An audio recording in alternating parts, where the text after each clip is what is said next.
Très bien, donc bonsoir à toutes et à tous. Alors le thème de la journée, c'est un peu, alors j'ai cru comprendre culture et culture, mais est-ce que c'est culture au singulier et culture au pluriel? Est-ce que c'est culture au pluriel et culture au singulier? J'ai cru comprendre que c'était cultural et culturel. Le thème fondamental, donc, et on a eu donc une excellente introduction là tout à l'heure avec effectivement le goût. Et y compris dans des questions, qu'est-ce qu'il y a dans notre aptitude à décerner des goûts, des restes génétiques, je dirais, ou est-ce que c'est culturel? Est-ce que culturellement, il n'y aurait pas des entreprises qui parviendraient à nous, le terme n'a pas été consacré, mais à formater un peu nos goûts et faire en sorte que pour plaire au plus grand nombre, on retire tout ce qui est désagréable et ça nous fait des choses fortement insipides. Et la question, elle est un petit peu, alors moi je ne vais pas vous parler du goût et je ne vais pas me mettre du côté des consommateurs, bien que je le sois aussi, donc j'ai trouvé très intéressant le débat de tout à l'heure.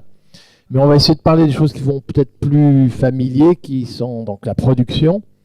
Et dans la production culturelle, pareil, je vais, si vous m'autorisez, alors ça va être une défense, hein, vous allez voir, d'une agriculture, parce qu'il m'avait été dit, il faut quand même parler de l'agroécologie, il faut parler d'agriculture paysanne, hein, c'est bien ça, c'était plutôt ça dans le cahier des charges.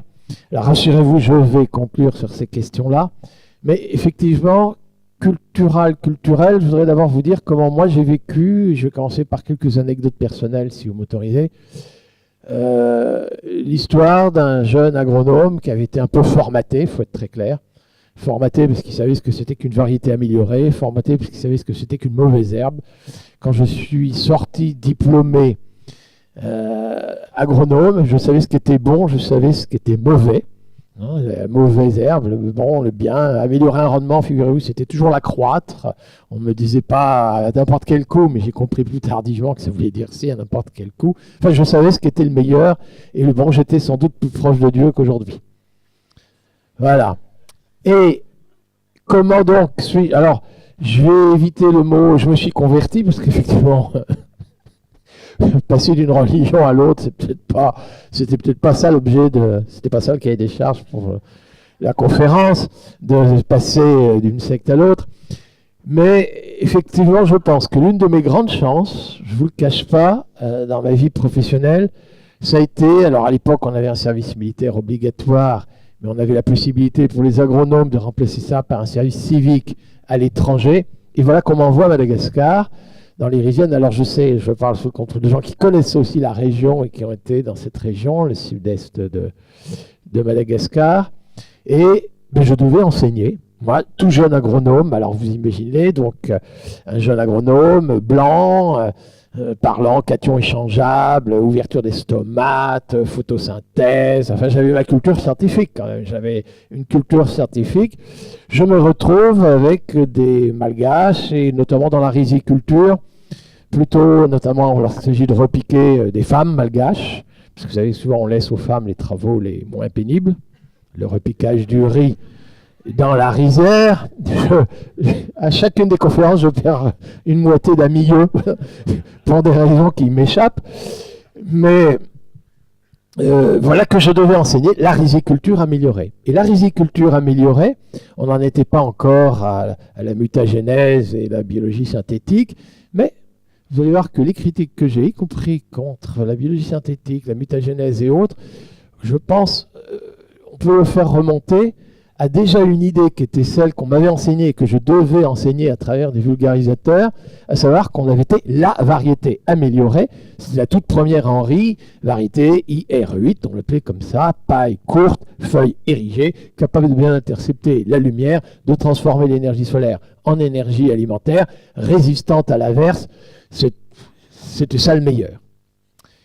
Alors évidemment, on m'avait quand même déjà expliqué que, certes, ça avait été éprouvé en station expérimentale et tout, et on m'avait quand même déjà un peu initié, avant que j'arrive sur vraiment le terrain à Vuipen, qu'elle avait un petit défaut, c'est qu'effectivement, elle était très sensible aux attaques de cicadelles, donc insectes prédateurs qui faisaient le plus grand tort au riz, et que du coup, il fallait aussi que j'enseigne, alors les engrais de synthèse, bien sûr, et surtout les insecticides pour lutter contre cette cicadelle, seule méthode pour que cette variété à haut potentiel génétique de rendement, c'est comme ça que je vais l'appeler, et non pas variété améliorée, mais elle avait un haut potentiel génétique de rendement, de la photosynthèse à l'hectare. Et donc aussi, elle avait ses petits défauts, notamment sensibles, hypersensibles à la cicadelle. Et donc j'enseignais la variété, les engrais, les insecticides, enfin tout le paquet technique, c'est comme ça qu'on parlait à l'époque. Et effectivement, moi qui étais parisien, enfin pas, j'étais normand plutôt, mais sorti de la route de Paris, j'arrive là-bas, je mets les pieds dans la rizière et je découvre, quand vous mettez les pieds dans la rizière, c'est que dans la rizière, il n'y a pas que du vrille, figurez-vous, il y a des poissons, il y a des escargots, il y a des grenouilles, il y a des canards. Plus tard, j'ai appris que les canards, ils luttaient contre les prédateurs du riz, justement, que les canards picoraient les mauvaises herbes, ce qu'on appelait les mauvaises herbes, les herbes adventices, sans s'attaquer au riz, et ce genre de choses. Et moi qui étais en train d'enseigner la variété améliorée, les engrais de synthèse et les produits phytosanitaires, j'étais en train de tuer les escargots, j'étais en train de tuer les poissons, j'étais en train de tuer les canards, j'étais en train de tuer les grenouilles, je tuais les protéines. Alors, il m'aura fallu quelques mois quand même pour comprendre que ce que j'enseignais d'améliorer, c'était pire.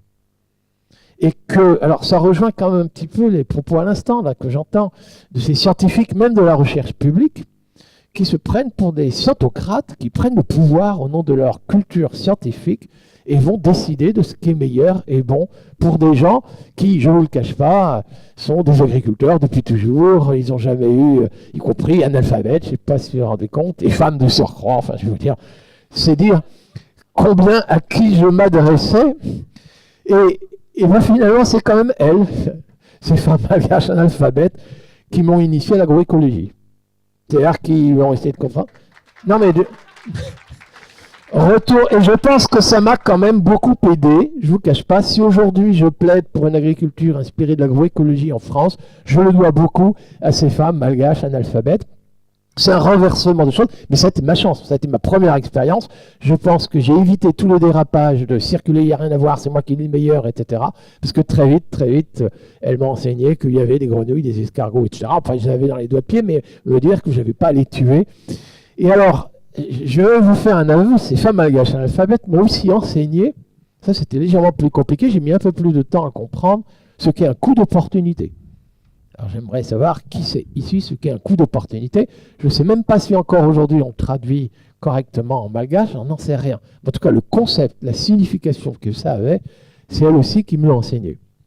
Alors je m'explique, j'enseignais pas seulement les variétés, les engrais, les insecticides, mais j'enseignais à ces femmes malgaches, et on m'avait dit de bien leur enseigner, qu'il fallait repiquer le riz en ligne bien droite, dans la boue.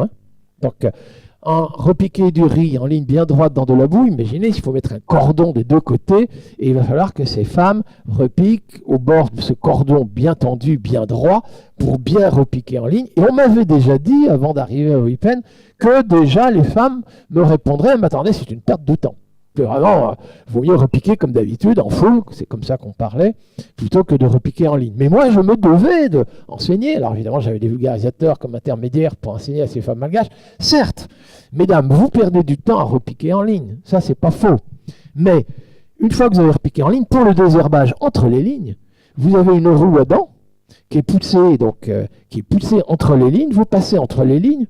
Et alors, le désherbage, alors là, je ne vous raconte pas, mais vous gagnez un temps considérable. Et le temps perdu au moment du repiquage est largement compensé par le temps gagné au désherbage. Et donc, désherbage plus précoce, vous allez gagner en rendement, moins de concurrence de ces mauvaises herbes, c'est comme ça qu'on appelait les herbes adventices.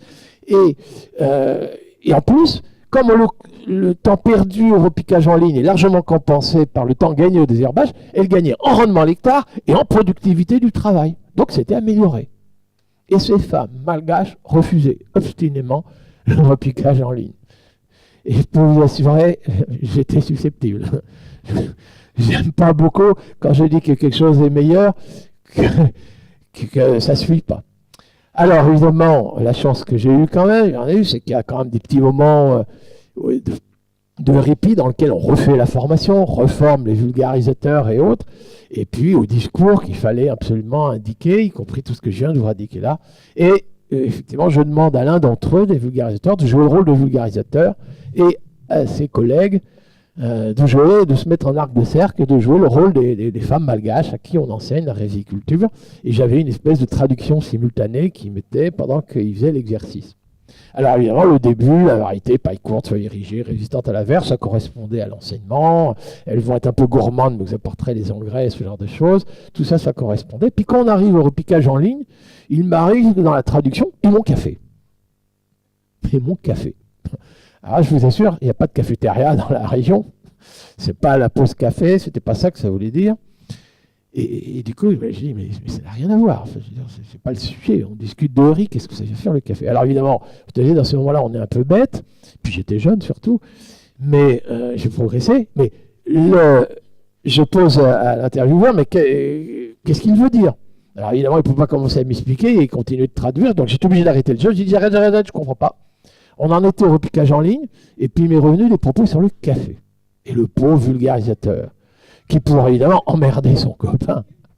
Parce que ça veut dire que le vulgarisateur savait parfaitement que ce n'était pas amélioré. Hein. Ça veut dire que dans une hiérarchie où j'étais donc le scientifique, blanc de surcroît, c'est-à-dire le martien arrivé à Madagascar, qui enseignait l'amélioré, voilà.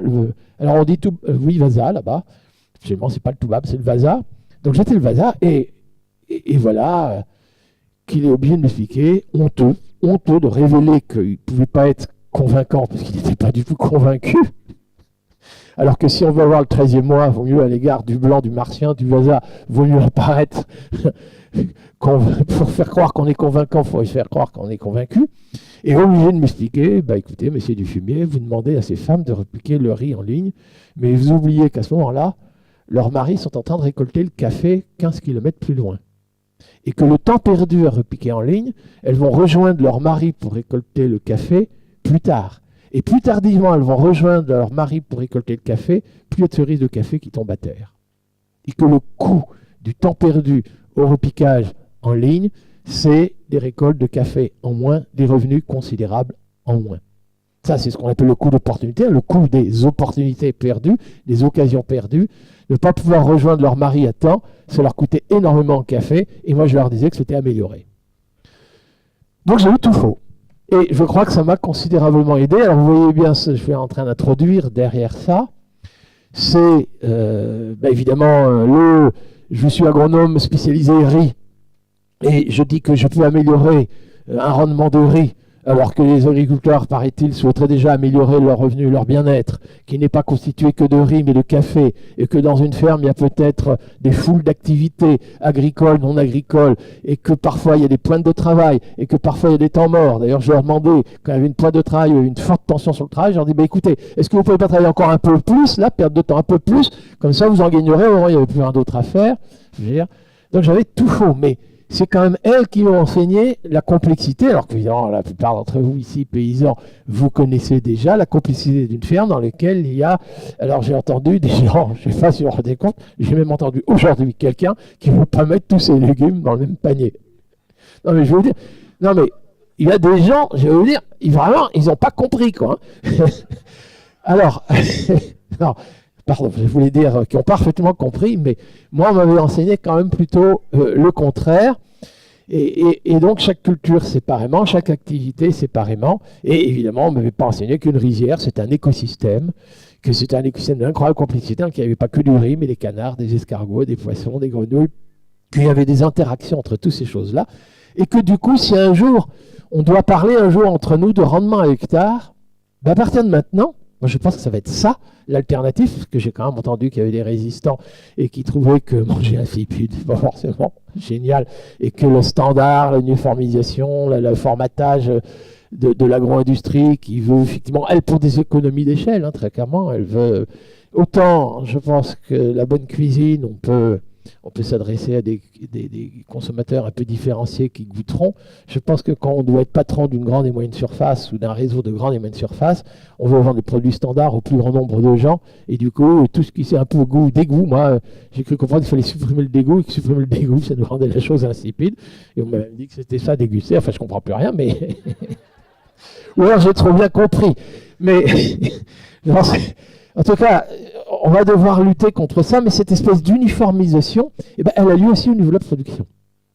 Alors, la production agro-industrielle, il y a le goût. Ça, je crois qu'on a une très bonne introduction sur le fait que l'agro-industrie et la grande distribution, pour des économies d'échelle, elle a intérêt à avoir des goûts les plus standards. Je pense que d'ailleurs, il y aurait une suggestion à faire de bien standardiser, formater les goûts. Il paraît que ça va dépendre de la longueur de la file d'attente avant de passer devant la caissière. Et à hauteur des gamins, il faut absolument qu'il y ait des barres chocolatées riches en huile de palme, paraît-il, pour que l'enfant ait le temps de pleurer, pour que la mère cède à son enfant. Et il paraît que ça formate nos goûts. Donc, dans lequel il y a du sucre, il y a du sel et de l'huile de palme. Voilà. Il y a tout ce qu'il faut. Enfin, tout ce qu'il ne faut pas, mais c'est l'uniformisation. Alors, évidemment, l'agro-industrie a fait ça aussi. Hein, je cite souvent les abattoirs, les ateliers de découpe de canards. Quand vous robotisez le processus industriel, il faut quand même une matière première, quoi. Il faut un produit standard. Alors, pour l'agriculteur, le paysan, c'est peut-être un peu injurieux de considérer son produit, qui est quand même un produit fini, comme une matière première. Mais c'est quand même comme ça que c'est considéré. Et s'il vous plaît, le plus standard possible. Si vous apportez des canards, il ne faut pas que... Vous savez que les canards, après, le processus robotisé, hein, donc on les ébouillante, on plume, on épile, on éventre, on éviscère. Ensuite, on découpe, plus tard, on ensâche, quoi, hein. Et si un fermier arrive, 10 canards, un petit, un gros, un poilu, un veluve, le premier, on lui retire les plumes, il saigne déjà, l'autre, on essaye de l'éventrer, il a encore des plumes, c'est insupportable, quoi, hein. Donc, s'il vous plaît, vous nous apportez une matière première, les poulets, tous pareils, les canetons, donc on va vous les apporter tous apparentés, un peu comme la variété IR8, qui était la variété standard. Donc je suis en train de dénoncer le unifactoriel, la génétique en particulier, hein, mais le truc standard. Dans la production, l'homogénéisation, la standardisation, elle est allée un peu par la génétique. On vous apportez une variété améliorée qui va devoir remplacer toutes les autres, quitte à, évidemment, adapter tous les environnements à cette variété-là. Donc là où autrefois il y avait des semences paysannes, mais là, il y a des charlots aujourd'hui. Il y en a un qui a, je sais pas, on me dit même, il y a une bande dessinée, ça va être pour les gamins, qui sont en train d'essayer de réhabiliter les semences paysannes. C'est vous dire le recul qu'il y a dans l'après-midi. N'empêche que cette invitation sur les semences paysannes, c'est quand même une lutte contre l'homogénéité génétique qui a commencé très tôt, avant même les OGM. Il faut améliorer le rendement, on va jouer sur un facteur, la génétique, la variété. Et ben pour la génétique animale, les canetons, tous apparentés, pareil. Et du coup, on vous apporte les canetons, on vous apporte l'aliments du bétail, on veut que tout ça soit standard. Et on demande donc à des fermiers qui autrefois avaient sélectionné des variétés adaptées à une multitude d'environnements, et ben on demande maintenant à des exploitants agricoles d'uniformiser les environnements pour les adapter à un très faible nombre de variétés, parce que, alors les seules inscrites au catalogue, là on vient d'avoir une petite victoire quand même, dans les résistants, hein, puisqu'on parlait de résistants, enfin pas total, mais on va peut-être quand même arriver à ce que les paysans puissent échanger, commercialiser éventuellement des semences, pas les seules inscrites au catalogue, mais tout ça est un processus d'uniformisation qui est quand même des économies d'échelle. Il faut tout standardiser, il faut tout uniformiser, il faut tout formater, il faut tout, etc. Et c'est bon pour les chiffres d'affaires de quelques entreprises. Et c'est vrai qu'à l'époque Herbit, soyons clairs, à la recherche génétique, ce n'était pas Monsanto, ce n'était pas Bayer, ce n'était pas BASF, c'était la recherche publique.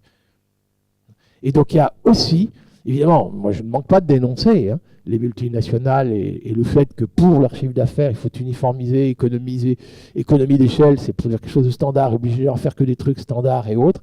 Mais les gens qui se croyaient porteurs d'une culture scientifique, qui était en fait une culture scientocratique, qui prend le pouvoir au nom du fait qu'on ait un discours scientifique, ont causé, je pense, de très très grands torts.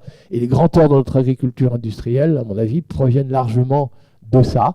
Alors c'est une dénonciation finalement du chiffre d'affaires, c'est une dénonciation du scientocratisme que je fais là, mais ça commence à nous coûter très cher et maintenant il y a des choses qui sont écrites depuis un long moment. Quand j'entends aujourd'hui qu'on est en train de découvrir que le chlordécone en Martinique, Guadeloupe, c'est cancer de la prostate, des morts prématurées par cancer de la prostate dans ces régions-là.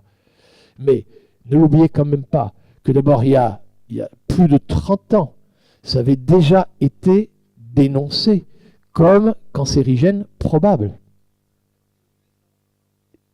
Donc, interdit aux USA. Et donc, vous voyez le poids des lobbies.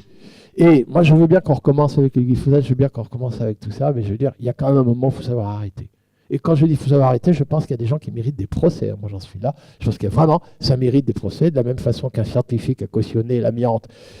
Alors, évidemment, quand je dis, alors maintenant ces perturbateurs endocriniens, là dans les perturbateurs, il n'y a pas que les 68 arts, hein, ça c'est ma génération, mais il y a aujourd'hui les perturbateurs endocriniens qui perturbent le fonctionnement de nos glandes endocrines et qui, de ce fait-là, notamment quand on est exposé à ces perturbateurs endocriniens depuis in utero jusqu'à la fin de la croissance, mais notamment donc le fœtus et puis les périodes comme la puberté où c'est délicat, on nous annonce effectivement, pour la jeune génération, en comparaison avec moi qui ai des cheveux blancs, on lui annonce à cette jeune génération quand même ces cancers-là, cancer du sein, cancer de la prostate, leucémie, lymphome et les maladies neurodégénératives, Alzheimer, Parkinson, 10 ans plus précocement que les gens de ma génération.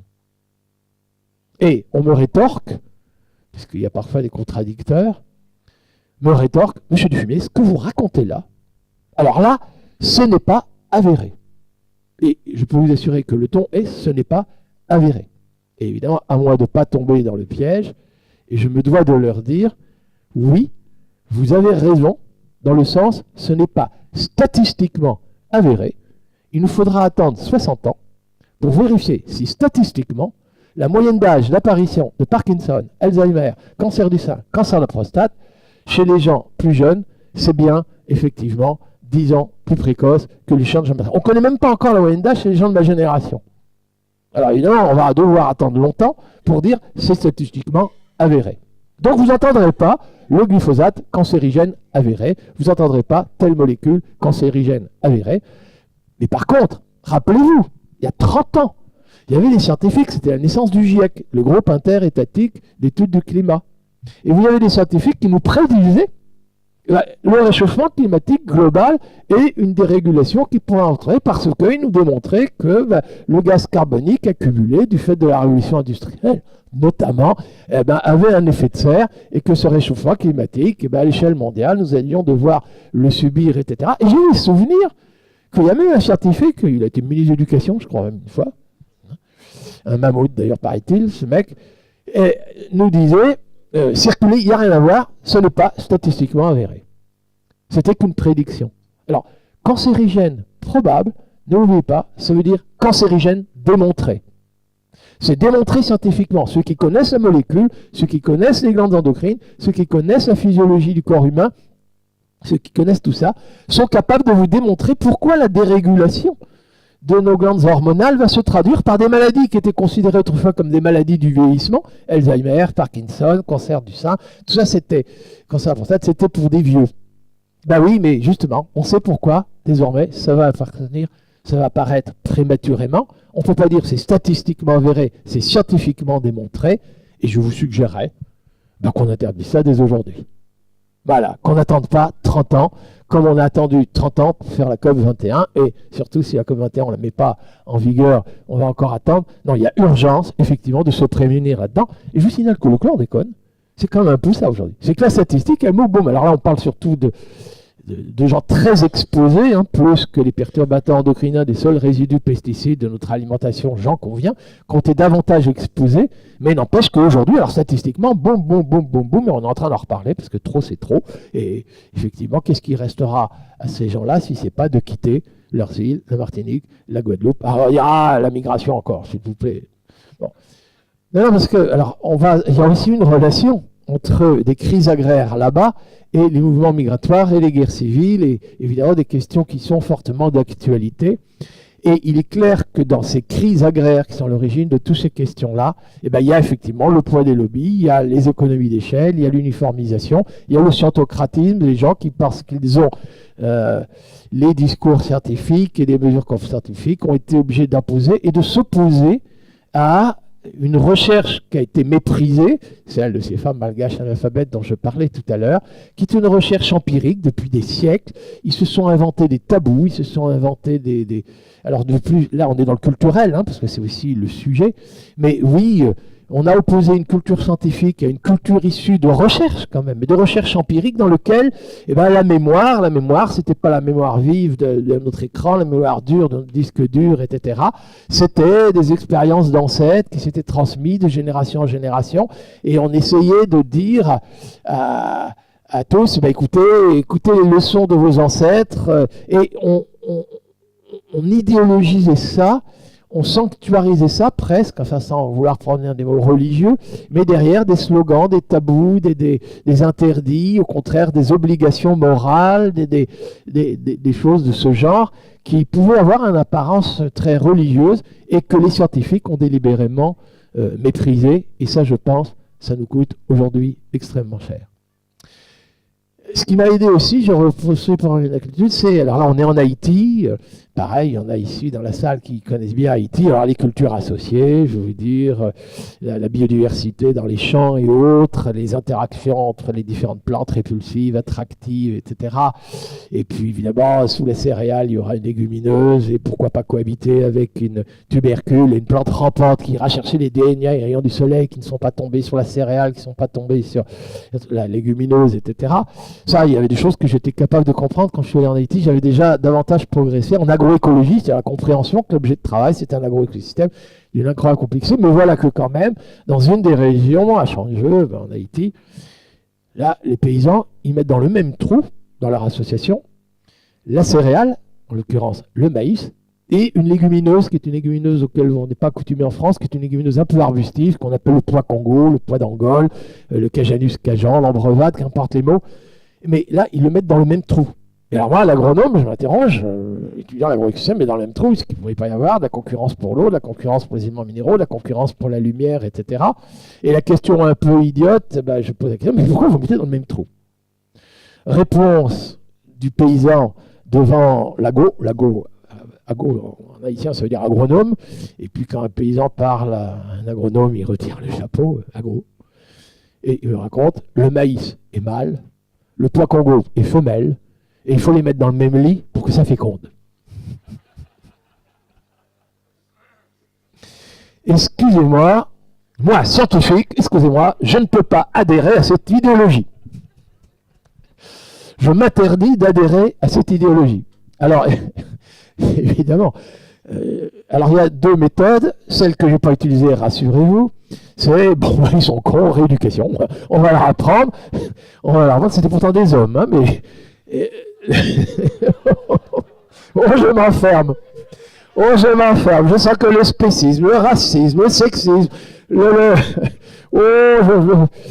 je sens que je m'enferme. Mais, donc, évidemment, la rééducation, c'est de dire, ben, on va leur apprendre que le maïs a une fleur mâle et une fleur femelle. Je vous dis tout de suite, je pense qu'ils le savaient déjà. Il n'y aurait rien de plus stupide que leur dire non, rééducation, on va vous apprendre, vous savez, le maïs, il y a une fleur mâle, une fleur femelle, que le pois Congo, la même fleur est à la fois mâle et femelle, etc.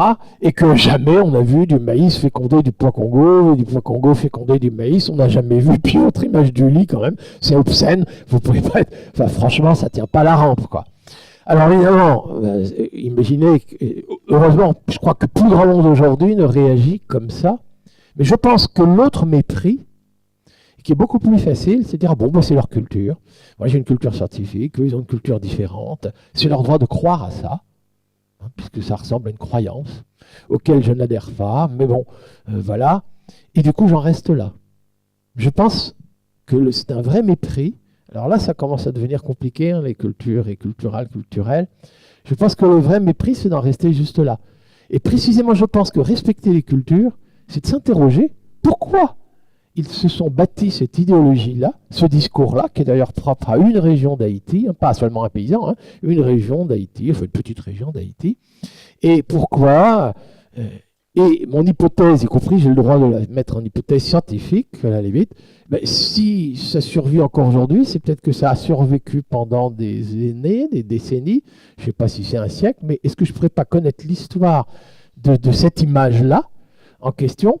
Et peut-être que si elle se perpétuait, j'ai envie de dire deux choses. Au moins, ça n'a pas été handicapant, et peut-être même, hypothèse plus probable, ça a été efficace. Et il n'est pas complètement inutile, moi, agronome, avec mes cultures scientifiques, de commencer à regarder dans un petit coin. Je fais faire mes petites expériences à moi. Je reproduis au mieux ce que les paysans font, à une différence près. Dans un endroit, je sème dans le même trou. À un autre endroit, je mets dans des trous séparés. Et je vais vous dire, l'explication scientifique aujourd'hui, on l'a. Et on l'a. On sait que quand on met dans le même trou, ben, figurez-vous, le maïs développe sa partie aérienne avant le pois Congo. Et le maïs ne souffre pas de l'ombrage du pois Congo. Donc déjà, il n'y a pas cette concurrence. On est en saison de pluie, il pleut beaucoup. La racine, de façon du pois Congo, est pivotante. La racine du maïs, elle est diagonale, elle est fasciculée, c'est comme ça qu'on s'exprime. Ce n'est peut-être pas les mêmes endroits du sol qui sont explorés.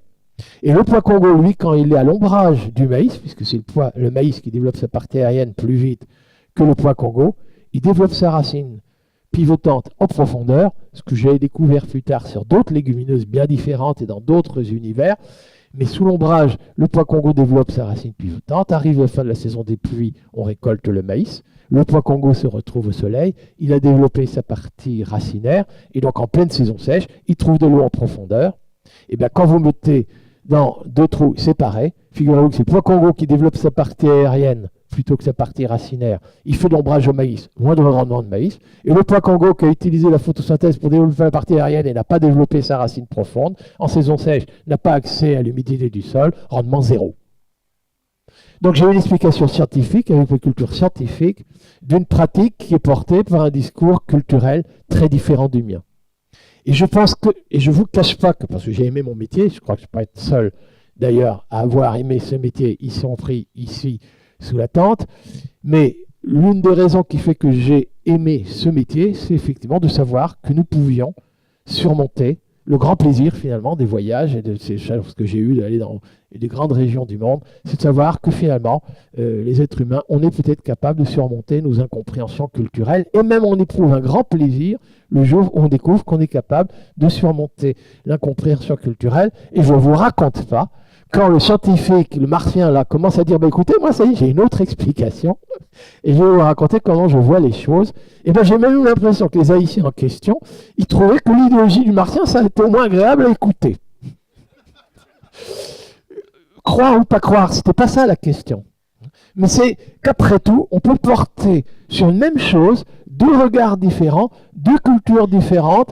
Il y en a un, il s'appelle blanc et scientifique, il y en a d'autres, bah écoutez, c'est un tel et je sais pas, un alphabet ou qu'importe. Mais je pense que oui, et ça quand même, aujourd'hui, où on a tendance, où les incompréhensions culturelles suscitent la peur, et ben, je peux vous assurer, aujourd'hui, on aurait au contraire, je pense, très intérêt à dire, non mais attendez, dans cette rencontre-là, oui, il y a des peurs, oui, il y a des incompréhensions, oui, quand même, il y a des choses, on ne comprend pas, etc. Mais tout le monde mérite d'être écouté, et au fond, ça ne veut pas dire, il m'oblige à adhérer à sa religion. J'ai jamais compris que les Haïtiens me demandaient de croire à un mâle, femelle, je mets dans le même lit. Je n'ai pas le souvenir qu'il m'ait dit, je suis dans le péché parce que je ne les mets pas dans le même lit, quoi. Je veux dire, c'est ce genre de choses. Et je crois qu'on a beaucoup à avancer. Et du coup, bah oui, l'agroécologie. Alors, moi, je prône aujourd'hui l'agriculture inspirée de l'agroécologie. Là, je parle de l'agroécologie scientifique, comme un agroécologue. À partir de maintenant, on va devoir, mais ça veut dire aussi s'intéresser à beaucoup de choses héritées de nos parents, de nos ancêtres, qui étaient plus diversifiées que l'agriculture industrielle, formatée, homogénéisée, standardisée. Enfin, les termes ne sont pas toujours bons, mais qu'empêche que ça ressemble un petit peu à ça, notre agriculture industrielle, qui s'est inspirée de l'industrie pour produire à grande échelle, maximiser le taux de profit et ce genre de choses. Et bien, je crois que l'agriculture moderne, le high-tech de demain, ça va être ça. Ça va être de comment faire l'usage le plus intensif des rayons du soleil, pour que pas un rayon du soleil ne tombe à terre, que tous les rayons du soleil tombent sur des feuilles vertes, capables d'intercepter les rayons du soleil et transformer l'énergie solaire en énergie alimentaire. Je parle comme un scientifique. N'empêche que les gens qui m'ont rappelé ça, ce sont ceux qui pratiquent des cultures associées en Haïti. Parce que je peux vous assurer, quand vous avez 3, 4, 5, alors en permaculture aujourd'hui 10, 15 espèces végétales dans le même champ, ben, j'ai compris que la patate douce en Haïti, c'était la tubercule rampante qui faisait que le dernier rayon du soleil qui n'était pas tombé sur la feuille de maïs, qui n'était pas tombé sur la feuille de légumineuse, qui n'était pas tombé sur les feuilles... le dernier était récupéré par une plante rampante, ce n'était pas perdu. Donc, Oui, il y a des gens qui, par expérience, sont capables de vous dire que faire l'usage intensif de ce qui ne coûte rien et de ce qui est renouvelable, parce que la bonne nouvelle, vous le savez, c'est qu'il n'y a pas de pénurie annoncée de rayons soleil avant 1,5 milliard d'années. Donc moi, ce que je vous proposerais, c'est qu'on fasse une agriculture intensive qui fera l'emploi. Je provoque, hein, mais l'idée, parce que l'agriculture extensive, moi, quand on me dit qu'il faudra toujours plus de grandes extensions, allez, on va déforester la forêt amazonienne, on va déforester la forêt congolaise, on va déforester la forêt de Bornéo, moi je suis contre. Hein. Mais si on me dit qu'on peut faire l'usage intensif de ce qui est la source de notre énergie alimentaire, les rayons du soleil, pas un seul ne doit tomber à terre, j'applaudis. Alors, j'ai envie de vous dire aussi, j'ai dit feuille verte. Parce que c'est quand même vrai que l'énergie qu'on trouve dans l'alimentation, le sucre, l'amidon, les huiles, ce sont des hydrates de carbone. C'est ça, c'est la partie carbonée de notre alimentation qui nous donne l'énergie dans la consommation. Et donc la plante se doit de trouver le carbone.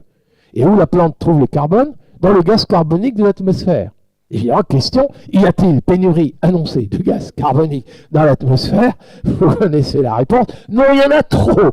S'il vous plaît, les agriculteurs, si vous pouvez nous faire un usage intensif de ce gaz carbonique, que la plante prenne le carbone, après elle libère l'oxygène. D'ailleurs, je ne sais pas si vous savez, l'oxygène n'a jamais fait de mal à nos poumons. Et ensuite, avec ce carbone, la plante va nous fabriquer de la paille, va nous fabriquer avec du sucre, de l'amidon, des lipides, et en plus de la paille, et des racines. Et si tout ça, ça se décompose bien, ça pourrait même nous fabriquer de l'humus, et même séquestrer du carbone dans l'humus. Ah mais alors écoutez, je suis pour l'agriculture intensive. Hein. Si c'est l'usage intensif derrière du soleil qui ne coûte rien, renouvelable, c'est l'usage intensif du gaz carbonique pléthorique. Je vais vous dire, je serais pour qu'on paye nos paysans quand ils séquestrent du carbone dans les biomasses et dans les sols. Alors ils méritent d'être payés. C'est un service d'intérêt général. Moi qui fais des cours, j'ai jamais considéré que quand j'enseignais à des agronomes, mon salaire, c'était une aide. Je suis mendiant, j'ai besoin d'une aide, et on va le conditionner par des aides, on va le verdir. Non, c'est un service d'intérêt général, mais d'être rémunéré, c'est un service d'intérêt général. Vous êtes conforme à l'intérêt général, ben je vous paye. Un service environnemental, absolument. Pourquoi pas? Et on fera l'usage intensif de ce gaz carbonique, on prendra le carbone, on libérera l'oxygène, et on séquestrera du carbone dans l'humus des sols. Alors là, la petite difficulté, vous la connaissez, c'est qu'il faut quand même que le gaz carbonique rentre dans la plante, et elle rentre par des petits trous, et c'est les petits trous par lesquels elle transpire. Et donc il faut que la plante transpire pour qu'elle puisse effectivement intercepter le gaz carbonique et relibérer l'oxygène. Et pour qu'elle transpire, il faut qu'elle ait de l'eau. Parce que nous, plus il fait chaud, plus il fait sec, plus il y a du vent, plus on transpire. Mais il nous faut voir tout de suite, merci, vous m'avez apporté de l'eau, donc je ne vais pas mourir de déshydratation. Mais la plante, elle a une capacité que nous n'avons pas. Si elle ne trouve pas assez d'eau à boire dans le sol, elle arrête de transpirer pour ne pas se déshydrater. Et du coup, elle ferme les orifices par lesquels elle transpirait pour conserver son eau et ne pas se déshydrater. On dit résister au stress hydrique. Ça peut durer quelques jours, pour quelques plantes, quelques semaines, pour de très rares plantes, plusieurs mois. Mais n'empêche que la plante, elle est capable, ce que nous, on n'est pas capable de faire quand il fait chaud et sec, il faut qu'on boive tout de suite plus. Elle est capable d'arrêter de transpirer momentanément pour conserver son eau et elle va attendre la prochaine eau de pluie. Sauf que, ben évidemment, quand elle ferme les orifices par lesquels elle transpirait, elle ferme les orifices par lesquels elle était capable de prendre le gaz carbonique. Donc vous voyez, hommage à la monoculture de maïs dans le sud-ouest. Le sol est à nu l'hiver, les rayons de soleil tombent à terre, c'est quand même pas génial. On a semé le maïs avril-mai, il y a encore du soleil qui tombe entre les rangées de maïs, il n'y a pas de culture associée, c'est pas génial. Et quand au mois d'août, enfin, ça y est, le maïs recouvre la totalité de la surface, tous les rayons de soleil tombent sur des feuilles, ça tombe mal au mois d'août, il ne peut pas. Et du coup, le maïs, pour ne pas se déshydrater, arrête de transpirer, et du coup, les rayons de soleil, ça ne sert à rien, parce que le gaz carbonique ne peut pas rentrer, on ne peut pas prendre le carbone, ça ne sert à rien. Ça s'appelle avoir tout faux. Alors vous allez me dire, non, c'est pas grave, on va pomper dans la nappe phréatique, énergie fossile, la nappe va descendre, c'est pas grave, on va pomper dans les rivières, il n'y aura plus de poissons. Tiens, ils sont en train de tuer les poissons, eux aussi. Donc, de nouveau, la simplification, monoculture, machin chose, va améliorer. Le maïs, c'est une plante tropicale qu'on a fait remonter. D'ailleurs, il y a une responsabilité des généticiens et des scientifiques qui ont fait remonter le maïs toujours plus au nord, toujours plus au nord, plus au nord. Sauf que sur les tropiques, il pleut en saison chaude. En France, le mois d'août, il fait chaud, mais il ne pleut pas, ou peu. Et donc, c'est pas génial du tout. Donc, la monoproduction de maïs, raison de plus pour tout. Non, non, dans le sud-ouest, plus tard, il y aura des associations. Il y aura peut-être un peu de maïs, mais il y aura peut-être du soja, il y aura peut-être des légumineuses, il y aura peut-être d'ailleurs une plante rampante, etc. Puis il y aura des plantes d'hiver, des plantes d'automne, des plantes d'été. On va faire des rotations, on va diversifier. Ça va être beaucoup plus compliqué que cette agriculture désuète qui est sous nos yeux quand on traverse le sud-ouest, la monoproduction de maïs. Voilà. Et donc, l'important, c'est l'eau. L'eau, c'est l'eau de pluie. C'est celle-là qui nous est donnée gratuitement, alors capricieuse, j'en conviens, mais du coup, tout impérativement doit s'infiltrer. Plus rien ne doit ruisseler. Il faut emmagasiner le maximum d'eau dans le sol pour que même au mois d'août, il y en ait encore en réserve. Terminer les ruissellements. On va remettre des haies. Remarquez la couverture végétale, la plus totale et la plus permanente possible. C'est pas seulement intercepter les rayons du soleil, les cultures associées, mais c'est aussi que les petits fils d'eau, quand ils descendent de la pente, arrêtés par une racine, une tige, une feuille, plus tard un ver de terre, mais tout doit s'infiltrer. Alors c'est vrai qu'on m'avait enseigné, je ne vous le cache pas aussi, que pour que l'eau s'infiltre, le labour. Le labour, la macroporosité, c'est ça qui fait faire sa voie. Là maintenant, j'enseigne le zéro labour, les techniques culturales simplifiées. On va essayer. Alors, l'excès de labour, l'excès de travail du sol, vous savez, le vrai problème, c'est que ça minéralise trop vite le carbone qu'on a essayé de séquestrer. S'il est oxydé, ça retourne à l'état de gaz carbonique. Donc le travail du sol, on va le réduire au strict minimum nécessaire pour qu'il y ait quand même une minéralisation de la matière organique, il faut qu'elle ait quand même un peu lieu, mais sans excès. Et du coup, on est plutôt aujourd'hui sur des techniques. Et du coup, comment le sol va être, on dit simplifié, technique colorale simplifiée, mais comment le sol va-t-il être poreux? Ça va être les vers de terre, les cloportes, les colamboles et autres. Mais c'est la biologie des sols. Et puis, c'est l'humus, la rétractation. Ça se gonfle quand c'est humide, ça se rétracte quand c'est sec. Enfin, on va jouer sur la biologie des sols et l'écologie des sols d'une façon générale pour que nos sols deviennent poreux sans qu'on ait à détruire l'humus, sans qu'on ait à réoxyder le carbone. Ça va devenir extrêmement savant. Ça va, je pense, dans le sens des légumes diversifiés aussi, j'entends, mais donc on va essayer de faire ça. Et puis maintenant, vous voulez que l'eau qui s'est infiltrée reste à disposition des racines et que seul l'excédent aille rejoindre la nappe phréatique. Là, c'est l'humus. L'humus, alors l'humus, c'est 50% de carbone, c'est donc le carbone du gaz carbonique que la plante a fixé par photosynthèse, a mis dans la paille, les racines qui se décomposent. Et tous les agriculteurs ici le savent, petite condition, c'est que pour que le carbone de la paille et de la racine se décompose et fabrique de l'humus, à ce moment-là de l'année, il faut quand même qu'il y ait un peu d'azote. Parce que l'humus, c'est 50% de carbone, mais c'est quand même 5-6% d'azote. Et si le microbe, à ce moment-là très précis, on dit à une fin d'azote, enfin la plante aussi a une fin d'azote à ce moment-là, mais après le déchômage, etc., si elle ne trouve pas sa petite dose d'azote, eh bien écoutez, le carbone de la paille va retourner à l'état de gaz carbonique. Donc là, il faut aider. Et oui, on a besoin d'azote, effectivement, dans l'agriculture, pour aider les microbes à fabriquer de l'humus, même si l'humus c'est surtout du carbone, mais on a aussi besoin d'azote pour fabriquer des protéines. Dans notre alimentation, c'est pas le goût. Moi, quand je parle de nourriture, c'est pas la haute cuisine. Moi, je parle de amidon, saccharose, lipides, maintenant, protéines. Alors, les protéines, c'est les hydrates de carbone sur lesquels il faut rajouter de l'azote. Où trouve-t-on l'azote pour fabriquer des protéines? Dans l'air.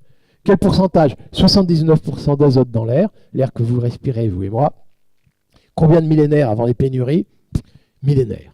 Donc pour les générations futures, soyez sans crainte, on pourra fabriquer des protéines, on va nourrir bien plus de 10 milliards d'habitants, soyez sans crainte, en utilisant l'azote de l'air pour fabriquer les protéines. Donc vous voyez qu'il y a quand même 3 ressources fondamentales. C'est le carbone, l'énergie, l'azote pour les protéines, que l'on ne trouve pas dans les sols d'ailleurs, alors que j'ai déjà été obligé d'en parler. Il faut que le sol soit riche en humus, il faut qu'il soit poreux, il faut qu'il soit ceci, cela. Le sol va avoir une importance considérable, mais n'empêche que voilà des ressources décisives, protéines et énergie, qui nous viennent plutôt de l'atmosphère.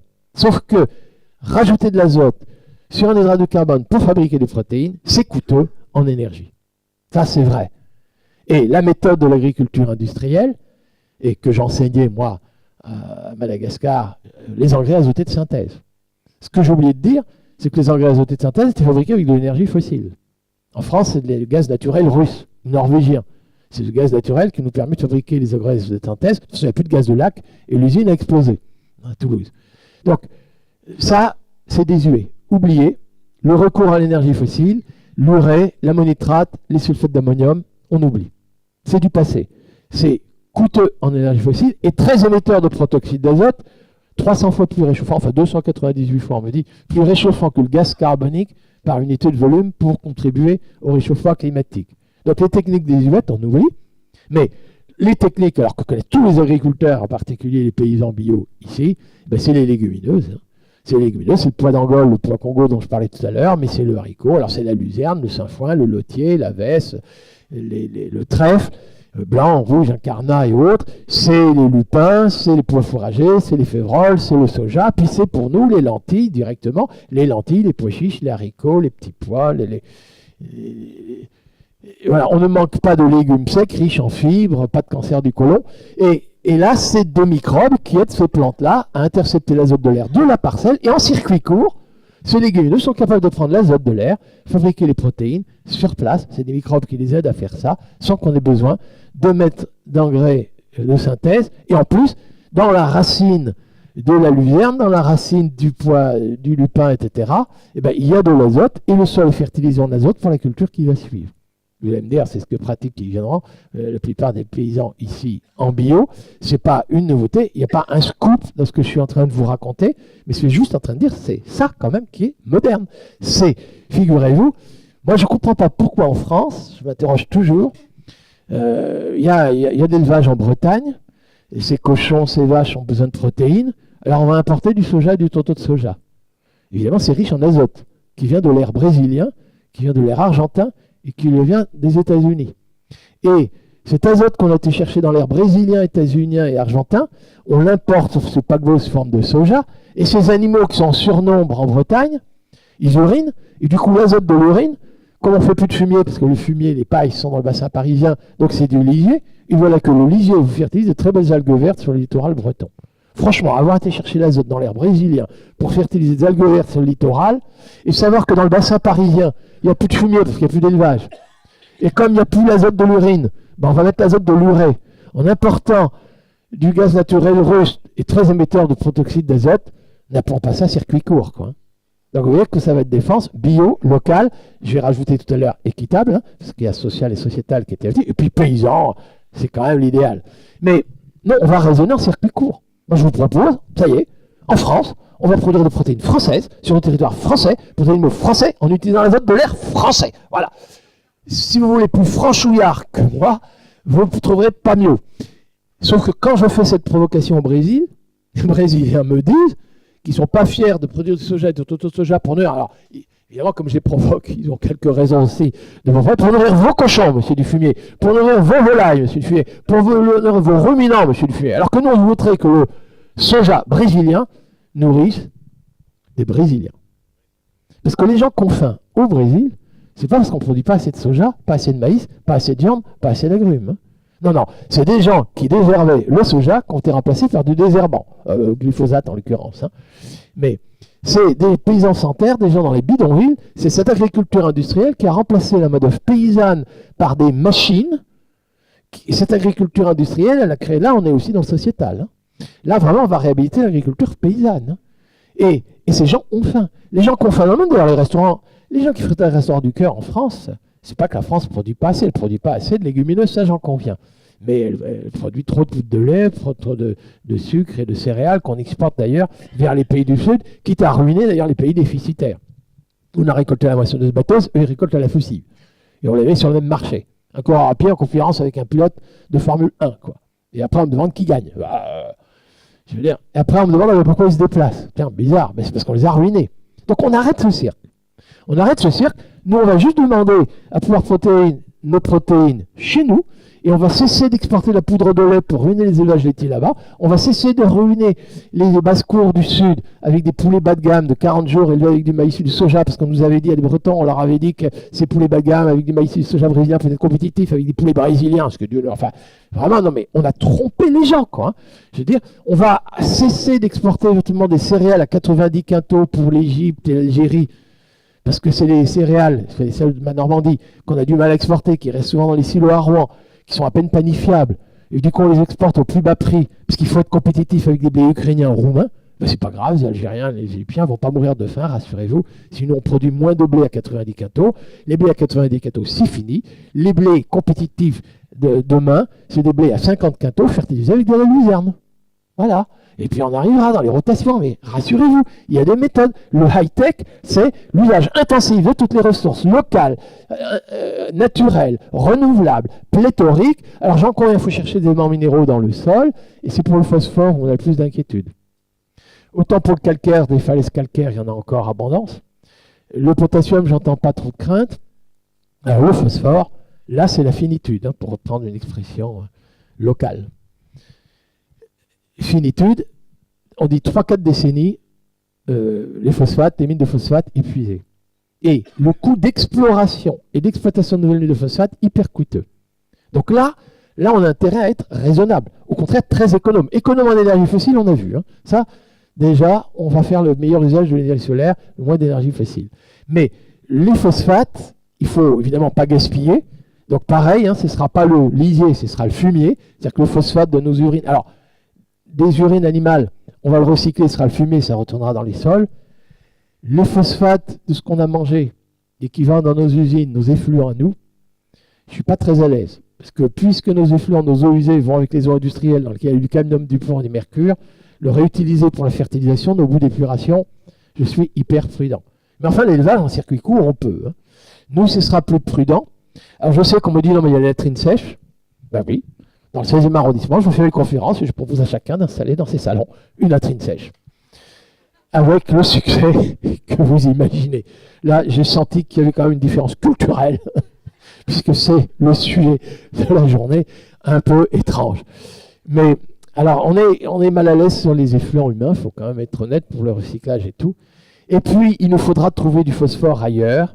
Alors, je vous dis tout de suite, les solutions existent. Il y a du phosphore, y compris en abondance, mais malheureusement à très faible dose. En abondance parce que c'est entre nous ici sur Terre et le magma en profondeur.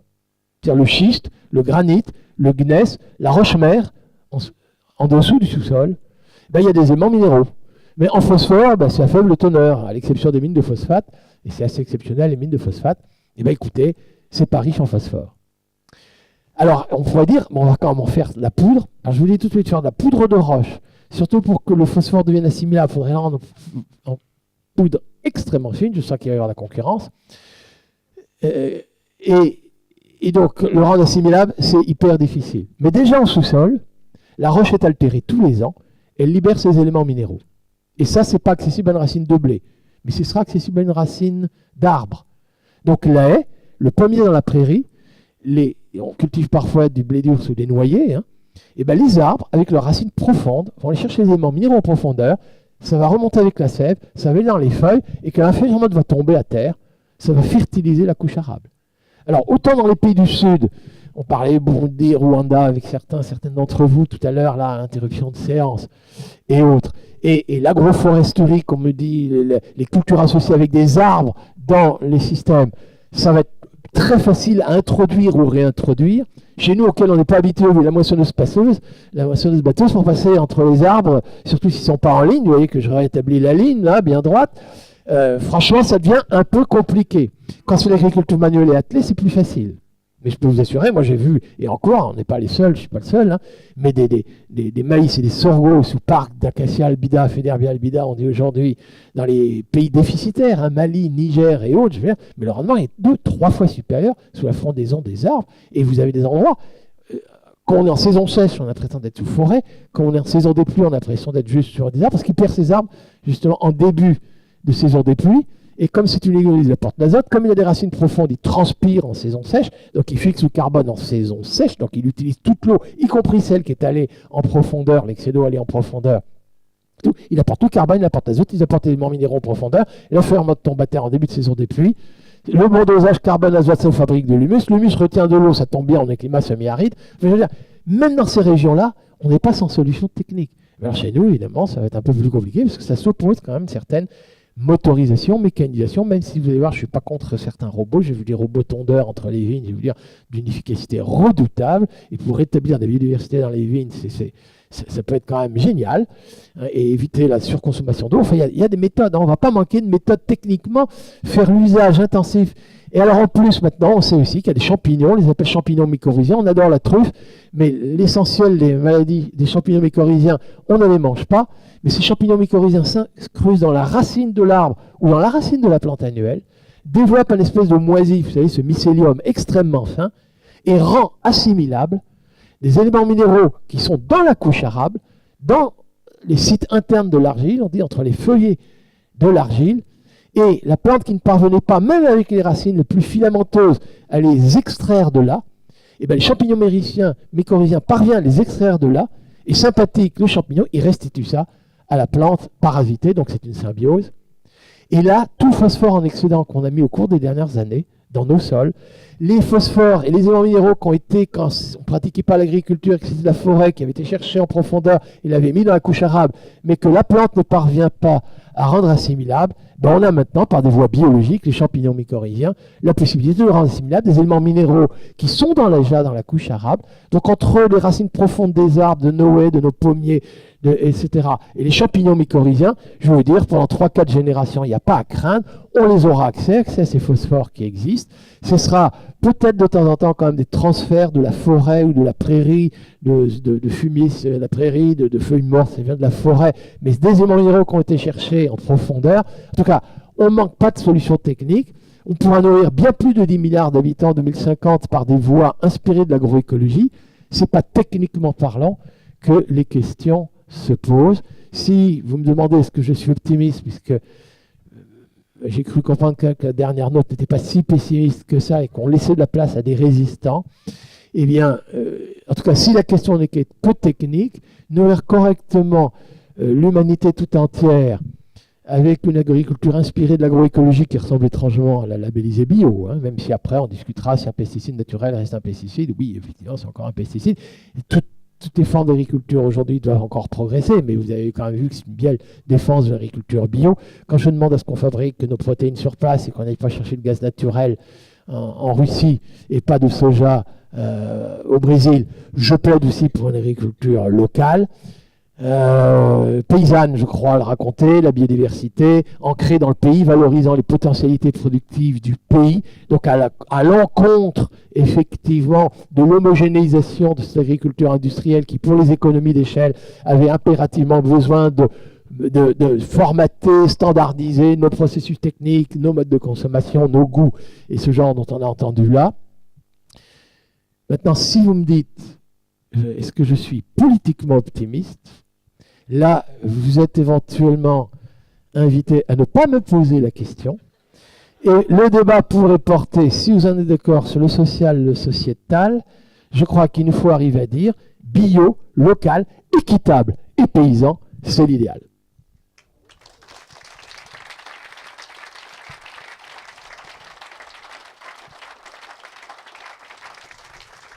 Et ça aura bon goût.